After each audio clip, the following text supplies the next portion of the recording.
The other day I scrolled past a meme that felt strangely comforting. It wasn't dramatic, it wasn't controversial, it was just a simple explanation for something most of us have felt. I can't focus lately. Must be ADHD. I avoid confrontation. Gotta be trauma response. I'm exhausted. Burnout. The comments were full of people saying, "Same. Yeah, that's me," or "Facts, bro." And I understood why. You see, there's something reassuring about having language for what you're experiencing. It gives shape to something that might otherwise just feel frustrating or confusing. In the past, people didn't always have that language. A lot of internal struggle was ignored, minimized, or pushed down. If you were anxious, you were told to toughen up. If you were overwhelmed, you were told to get on with it. I think we've moved away from that, and that's a good thing. Now, we're far more aware of what's going on inside us. We talk about patterns, attachment styles, coping mechanisms, boundaries.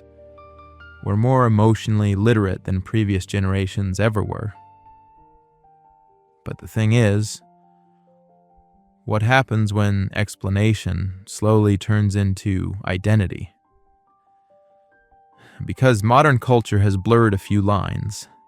The line between a clinical condition and a personality trait. Between a long-standing neurological pattern and a bad habit. Between genuine trauma and everyday discomfort. Between living in a hyper-stimulated digital world and having a disorder. Sometimes those things overlap. And, well, sometimes they don't. But in meme form, they can start to sound the same. And when everything sounds the same, it can start to feel permanent. There's relief in naming something.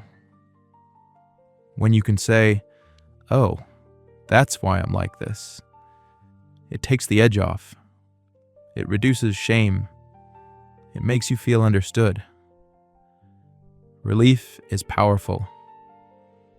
But relief isn't the same as growth. There's a difference between saying, "This is something I struggle with," and saying, "This is just who I am." One keeps the door open. The other can quietly close it. Identity feels solid, stable, almost protective. If something becomes part of who you are, it can feel unnecessary, maybe even unsafe to challenge it. After all, why fight something that's simply how you're wired? But growth rarely feels solid. It's awkward. It's repetitive. Sometimes it looks like trying to get better at something you're bad at and not seeing results for a while. And that's not very shareable. You don't get much validation for quietly improving your attention span. There's no applause for learning how to handle conflict a little better than you did last year. That kind of progress is slow and mostly invisible. We are very good now at describing ourselves. We understand our triggers, we recognize patterns, we can often trace behaviors back to a cause. And that level of awareness can feel like progress in itself.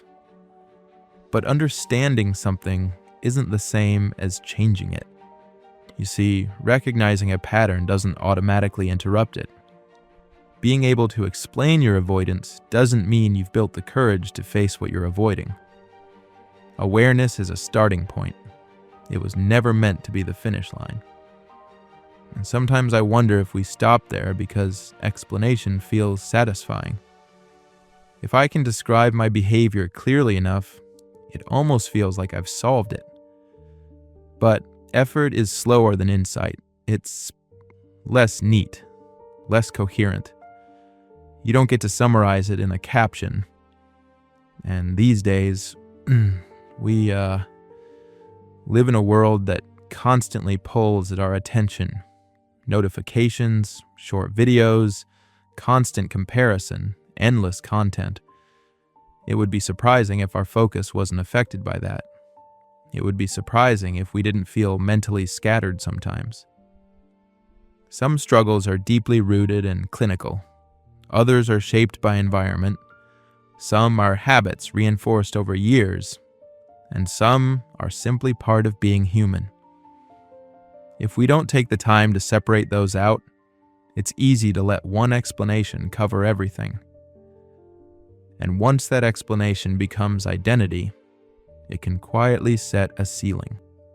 If "I'm just not disciplined" becomes part of your self-image, you're less likely to experiment with building discipline. If "I'm bad at relationships" becomes a fixed story, you might stop working on the behaviors that make relationships difficult in the first place. That doesn't mean the struggle isn't real. It just means the story around it matters. Now, it's not quite the same, but it kind of is, because for years, I have wanted to do this, what I am doing right now, for years. And for a long time, I had very reasonable explanations for why I hadn't started certain creative projects. I told myself I needed better equipment, more clarity, more time. And none of that was completely false. But those explanations also kept me safe. They protected me from starting imperfectly, from being seen before I felt ready, from the possibility of failing publicly. Protection can look a lot like insight. It can feel thoughtful, even responsible. But sometimes it's just fear dressed up in good vocabulary. And that's uncomfortable to admit. Because modern culture rewards introspection. It rewards being able to articulate your inner world. It celebrates self-awareness. What it doesn't always reward is persistence. The quiet decision to stretch past your current limits, even when you understand why those limits exist. So the tension isn't whether labels are good or bad. The tension is this: when does a helpful explanation begin to define the boundaries of your life?